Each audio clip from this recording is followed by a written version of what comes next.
If you're ready for freedom from the grind, then passive income from real estate investing is the best way to get you there. If you don't know where to start or what to do next, then the Rent Roll Radio Show is the best place to get you there.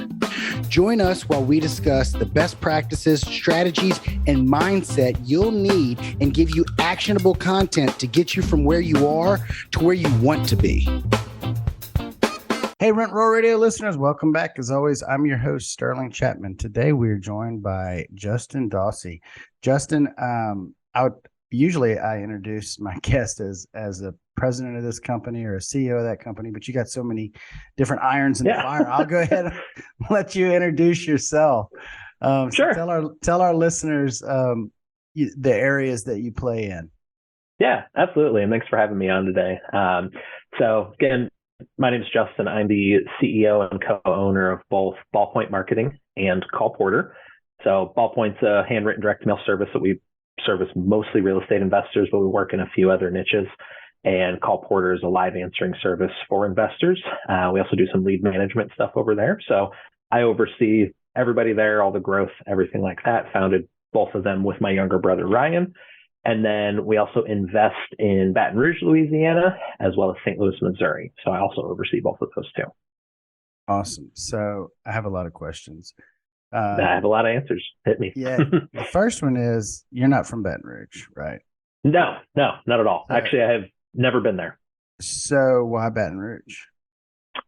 So long story short, the guy that we work with, his name's Asa in the area, has been in our coaching group that I don't own. I'm a part of. My brother has a coaching group, and he's been in that group for like 3 years or so. And honestly, we were super impressed with him, who he was as a person, how he carried himself. I think you said you know him personally. I love Asa. He's been one of my faves. Yeah, Ace is a great guy. So we first kind of met him when he was with a former business partner, and he had just talked about he was selling his lawn mowing company. He started in his teens, and we're always very himself. And so when that partnership ended, we were looking for other markets to get into, and we needed boots on the ground. So we started looking at other markets and who we knew in them. And Asa was kind of like the first person that we're like, be interesting to work with him and see how it would go. And so we've kind of partnered up with him, and so far it's been a fantastic relationship. Awesome. And that was really the root of my question, because I knew you worked with Asa. I just didn't know if it was a chicken or the egg situation. If you Sure. if you wanted to get in Baton Rouge for some reason, and then you sought out Asa, or if you just ended up in Baton Rouge because of Asa. And ended up there because of Asa. Yeah, and the reason I asked that is I wouldn't think that you would look on a map of the United States and go, Baton Rouge, Louisiana, that's where we need to be. Right. Yeah. No, I mean but it's worked out really well. Sure. I've been very happy with the results that we've had there. So, but yeah, it was one of the things where I don't like to get into partnerships with people I don't know and I don't trust. Someone that I haven't worked with or I haven't seen how they handle themselves. So it was kind of a nice thing to be able to know him for a few years first and kind of see who he is, how he carries himself. And ultimately, like, that's why all the partnerships I have are either with my brother, who I work with, consistently, or someone that we've known for a while as well. So the projects in Baton Rouge, are you primarily like wholesaling, flipping, rental properties, or all of the above? Yeah, so since it's new, we started out mostly wholesaling. We wanted to make sure that we can get some quick base hits in, start building some capital in that account just for everyday expenses, right? We actually just closed on the first house we're doing a flip on currently, and I think we should be done with that flip in January. So this is the first one that we should be able to net like 30 to 40 on it. I don't have the exact numbers in front of me, but we just closed on week of Thanksgiving, I think is when we closed on it. So we're kind of getting into a quick cosmetic flip. So we'll probably do one at a time. I talked to him for 30 minutes about that house yesterday. Oh, okay. Yeah. So, I mean, I think it'll go really well. And in St. Louis, we got into an issue where we had 5 flips going at the same time without having the people and the systems for it, and ran into a lot of challenges. So we're focusing right now on doing one at a time. Yeah, been there, done that. I'm currently in the middle Yeah. of it. It's just it's a weird problem that grows with you. Like it never goes away because like you get 5 flips and you don't have the systems and processes and people to support 5 flips. And so you get the Yeah. systems and the process and the people to support 5 flips, and then you end up with 10. And then you're like, well, I don't have the systems and processes and people to support Yeah. 10. And Yeah. I can only, it's just part of the deal, you know. No, I mean, it's, you're 100% right. I mean, we kind of some quick backstory. I took over Ballpoint a little over 3 years ago on a daily basis. It was in existence at that point, and we've grown by like 1900% in 3 years during that time. So just like you're saying, every time you get to the point where things are working and then you grow, everything breaks again. And I forget who said it, but there's Mario Andretti. Is that who it was, like at threes and tens? No, he Is that says who it was? if everything's under control, you're not going fast enough. Okay, so that's a good one. There's another. I feel like it was someone from Toyota a long time ago, but basically, like your systems and processes will break every time you 3x your business and every time you 10x your business is pretty much like the magic numbers that they see, and we've seen that almost to a T in our businesses over the last couple of years. It's like every time we 3x, we have to readjust, we have to change stuff. Every time we 10x, we have to do the same thing and kind of build new systems, new processes to make sure that we can handle what we're doing at that point. So it's a lot of change, a lot of implementing new things. So let's go back to the beginning or before the beginning. So how did you and Ryan get into opening a Ballpoint Marketing, which is obviously geared towards real estate? I'm assuming you started with the I want to be a wholesaler, and you saw a gap in the market, and then you're like, oh, I'll start this marketing company to fill that gap. Is that how the story goes, or? So Call Porter was actually started first. Basically, I'm trying to think of the quickest way to explain this without taking 40 minutes, but my brother and I, we come from the car warranty industry. So if you ever had a piece of mail that said your car warranty is about to expire, that's like St. Louis is kind of the mecca for that. Like there's just dozens of those companies around here. So we had been in that industry doing phone sales on the phones. I did it till I was 27. He got out earlier. And so what had essentially happened is Ryan, his last year in that job, made like 25 grand, asked for a raise, and the guy told me it wasn't worth it.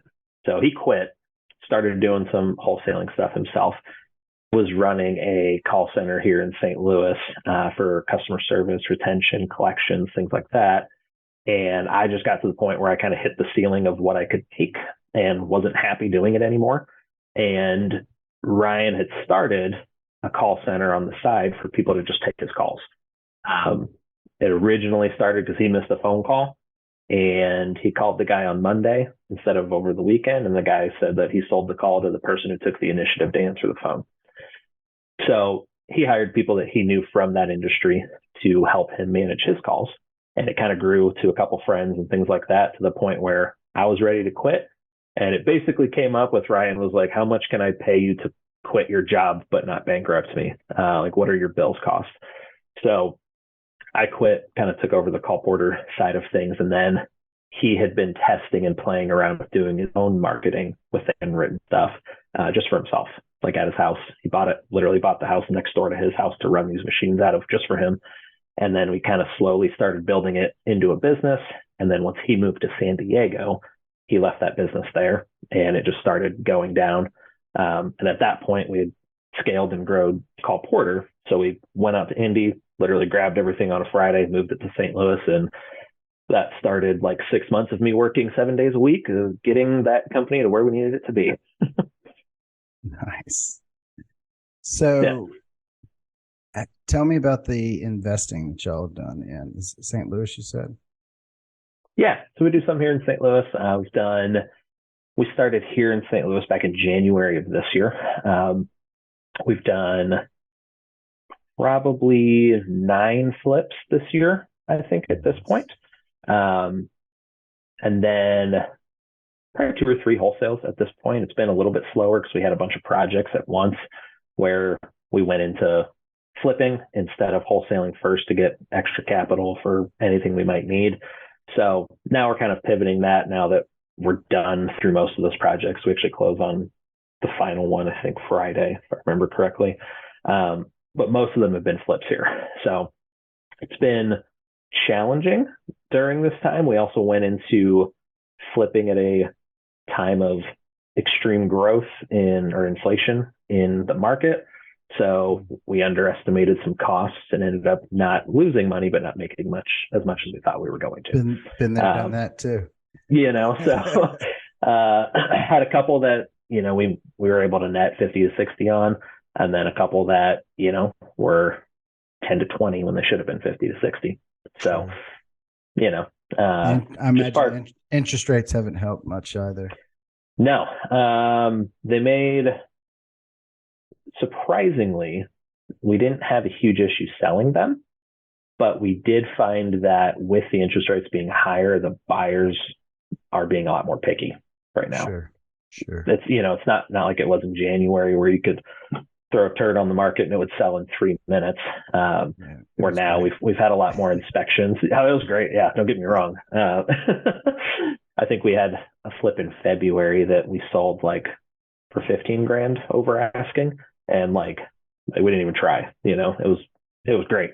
But where we're at now, we kind of had to pivot and be more conservative on what we're estimating and what we think we're going to sell it for, and using the most recent comps, not 6 months or more worth of comps, has also helped us. Sure. So what does the future of the business look like? What is your long-term goal? For which one? Any of them? All of them?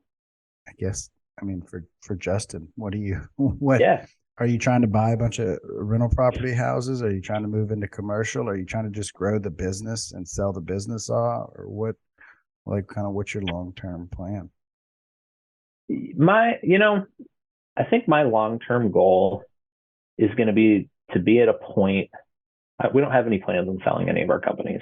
But what we have found is Ryan and I are very good, and we like building these companies and then putting people into where we're not that involved anymore. Like Call Porter, I'm involved maybe 5 hours a week right now.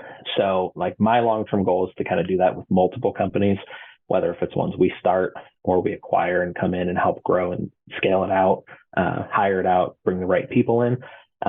Ultimately, that's kind of my goal. Is I'd like to be at the point where I've got, 10 businesses or so that I'm a fractional CEO of, essentially, and be able to help people through growing, managing numbers, hiring, delegating, scaling, all that kind of stuff. Because I've seen a lot of people that just struggle with hiring the right people in the first place, right, in their company. And that's ultimately, as a business owner, you want people working for you to run and grow the business for you, and not necessarily have to rely on you 100% of the time.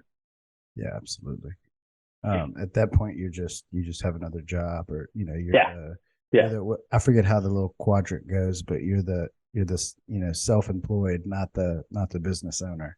Correct. Yeah, you created your own job that you have to follow your own rules to make money. Where I've been in that trap. I'm sure you have as well. As you grow and you learn more about business and how it operates, like really the last year and a half has been a big change for us, to where I'm not on the floor here at Ballpoint anymore running machines. I'm not coming in to work on inserting equipment that broke, right? We've got team members, we've got the sales team to do what they need to do.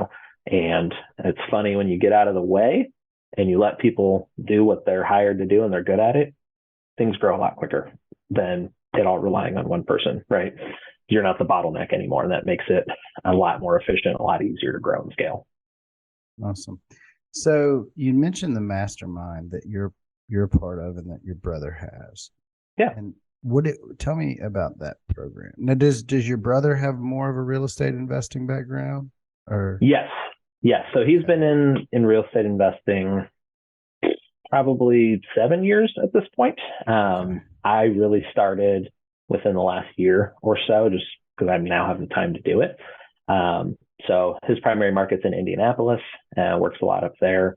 And then he's got a couple other smaller markets that he's into. But the coaching group is called CCF, and stands for Create Cash Flow. Essentially what we do is we teach people how to build a scalable, repeatable business in your market that stands out from your competition. So, how do you come in, beat out the noise, and not be one of the numbers that, fall in line with businesses going out of business eventually? So what are some high level things that you, and not for you to share too many of your secrets, but what are some Sure. high level things that y'all teach that will allow somebody to set themselves apart? Because it seems like, there's uber amount of competition these days with YouTube teaching everybody how to be a wholesaler, you know what I mean? And they're pretty much zero barrier of entry. So there's a million people out there doing it. Well, how are you guys setting yourselves apart? So things we do different, and I think Asa is a great example of this. Our guy here in St. Louis that we work with as well is great with it too, but doing deals right. Like our biggest thing is we don't want to get into any business, work with anybody that doesn't live with an attitude of integrity. And the way we look at it is like, if we come to a property and it makes more sense for that seller to list it, we're going to tell them that and let them know like, hey, I'd love to do this for you. I would have no problem moving this for you, but you're going to make 20, 30% more if you list it on the market. And we have found that really builds your reputation of just being an honest person with what we're doing. I have friends and family members call me all the time. And they're like, hey, I've got a house to sell. I'm like, I don't think you understand what I do. Like, I'm not the guy. Right. I'm not going to give you 100% of what you want by any means. Yeah. Like, I got to make money too. But yeah, I mean, like we've had a lot of deals where like we've explained that, and it comes down to they're like, I get it, but I have to get out. I'm moving. I'm in the military, right? Or we bought another house and I can't keep the funds, for 2 properties. So going into it, that's our first one. There is like a disconnect there that I didn't realize at first. So when I first started doing direct marketing myself, which I've never actually done successfully, I've mostly gone through wholesalers throughout my career, but I'm trying to get better at it. But sure. in the early days, like there was a flood in Baton Rouge. And so I went and I sent out all these mailers through PropStream or something. And this guy called me, or several guys called me, and they're like, hey, you want to buy my house? And I just wanted to be honest with everybody, and I wanted to have integrity. And so I was like, look, this isn't like you could fix up your house and sell it. Like, this is not like I'm trying to buy discounted. I need to make a profit. And I basically talked myself out of all of these sales. And after blowing about the 4th opportunity, it dawned on me that wasn't actually true. Because my guys, I fix up tons of houses, and my guys do it cheaper than if that guy was to go out and hire a general contractor to fix up his house. So the reality is, like, there might have been, whereas I could fix up a house for $50K because of all of my efficiencies and resources, it probably would take that guy $100K to fix it up. So to lead off by saying that, like, hey, look, that's probably not always the answer.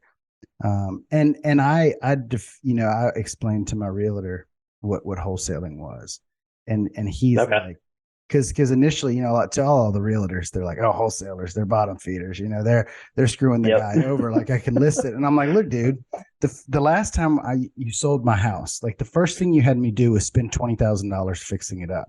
And then it's set on the market for 4 or 5 months. Like, these people are getting foreclosed on next week. You know what I mean? Because they don't have $20,000 to fix up their house, and they don't have 4 months to wait.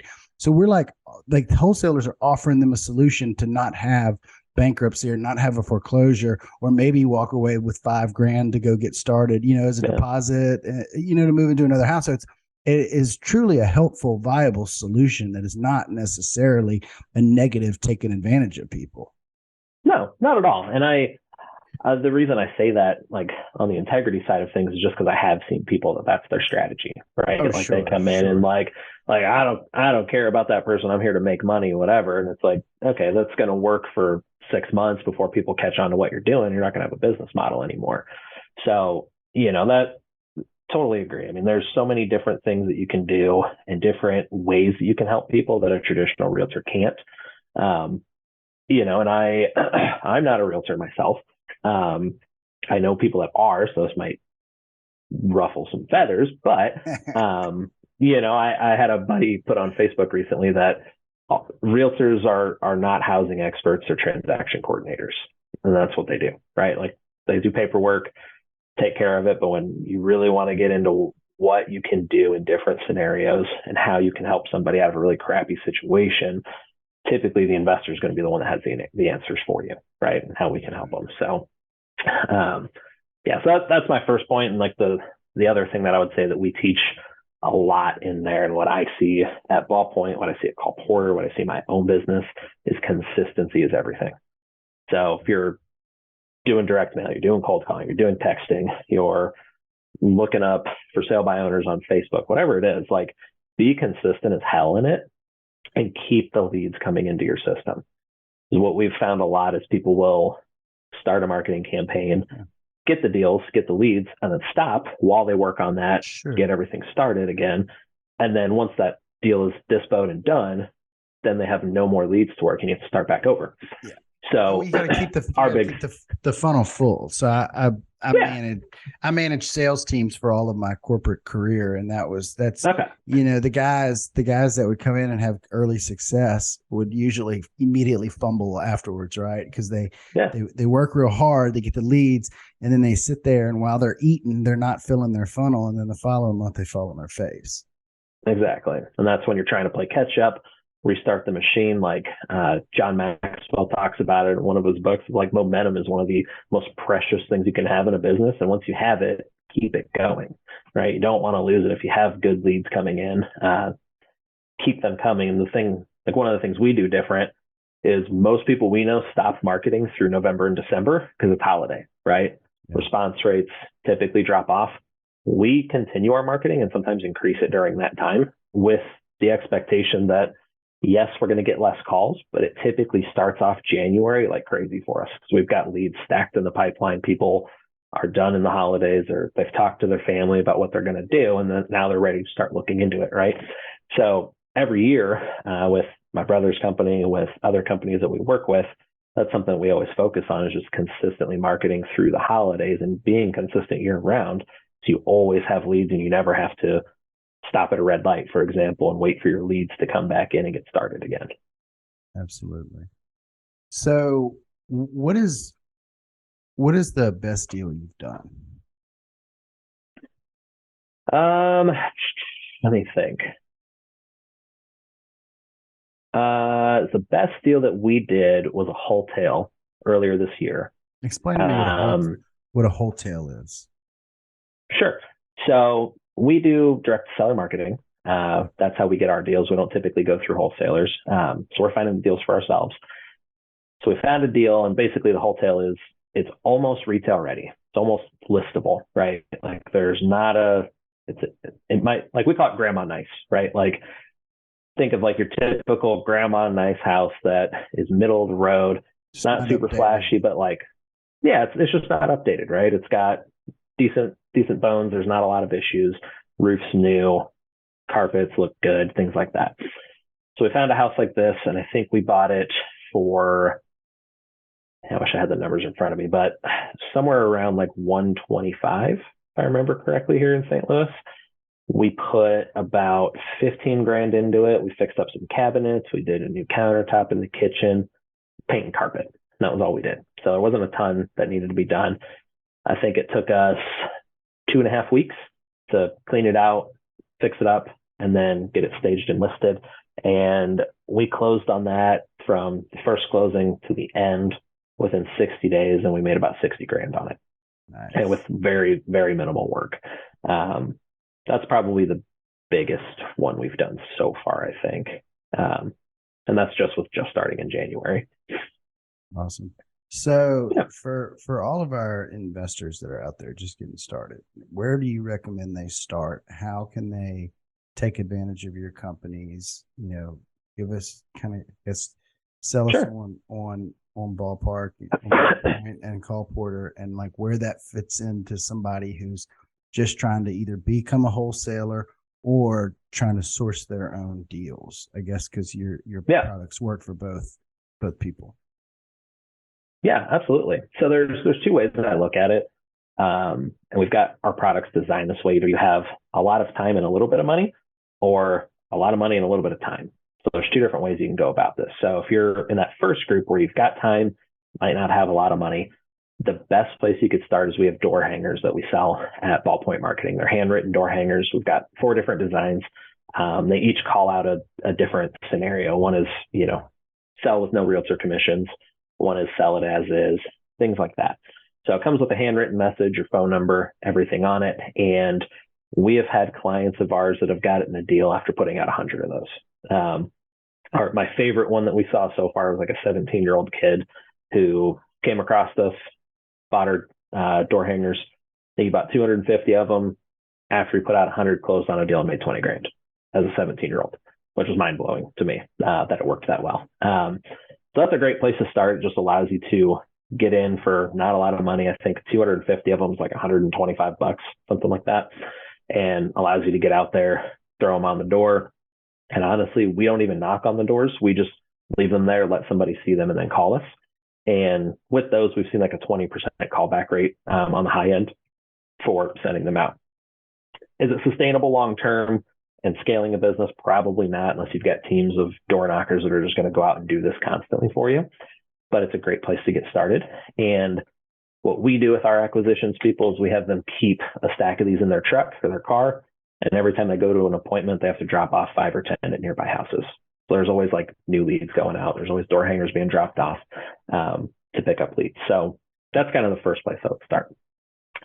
If you want the highest return for the least amount of time, we have our greeting letters that are on our site. It's a handwritten, fully handwritten letter on the inside where we put your logo on there, your website, and the message is completely customizable. So we'll merge in their name, we'll merge in their address, so it's personalized to the owner. It's handwritten with an actual ballpoint pen. I don't know if this is a video for everyone else, but just like a regular Bic ballpoint pen is what we use. And it'll handwrite the message out. The envelope also gets handwritten and gets a live first class stamp on it. And I think those are like $1.60 a piece, but those perform consistently the best over the last 5 years. I think our average cost per acquisition right now in Baton Rouge, for example, is like $2,100 is what we're paying to get a deal right now off of the marketing we're using. So I'd say on average, you're looking at like $2,500 to $4,000, just depending on your market that you're in. But Ace is just a badass at closing stuff, so that helps, and that's why our number's a little bit lower. But that's what I would probably recommend, is doing one of our greeting letters on that side of it. And then that way you can have more consistent marketing going out to your farm area, the people you're interested in targeting. And ultimately, we have found that people hold on to these until they're ready to sell, just because they look so nice and it's a handwritten message to them. Nice. Awesome. So I want to hop over to our radio round real quick, just to help our listeners get to know you a little bit better, sake of time. First question is, what's your favorite book? Currently or all time? Both. There's no limit to the. Currently is a book called The Power of Now by Eckhart Tolle. I don't know if you've read it or not, but it's very woo-woo-y, I guess is probably the best way to say it. Like, all about being present in the moment and enjoying what you have right now, regardless of what's going on, right? Not letting outside factors affect your internal happiness. That's been one of my favorite ones that I've read this year. It's been a very, very, very well-written book, very easy to understand if that type of stuff does not always click with you when you read it at first. And I'm one of those people where, like, science makes more sense to me. The woo-woo stuff is a challenge. But that book has been a fantastic one that I really like. All time, I would probably say, because of the way it's written and it's such an easy one, is The Greatest Salesman in the World by Og Mandino. That's also a really good one too. That's probably one of the first like sales books I read. It's one that I read like on a yearly basis. Awesome. What is your favorite quote? My favorite quote is, I think it's Henry David Thoreau. Could be wrong, but I think that's who it is. But it's, most men live lives of quiet desperation. Nice. And I like that quote because that is what I do not want to be. And I've been that before when I was in a W-2 job,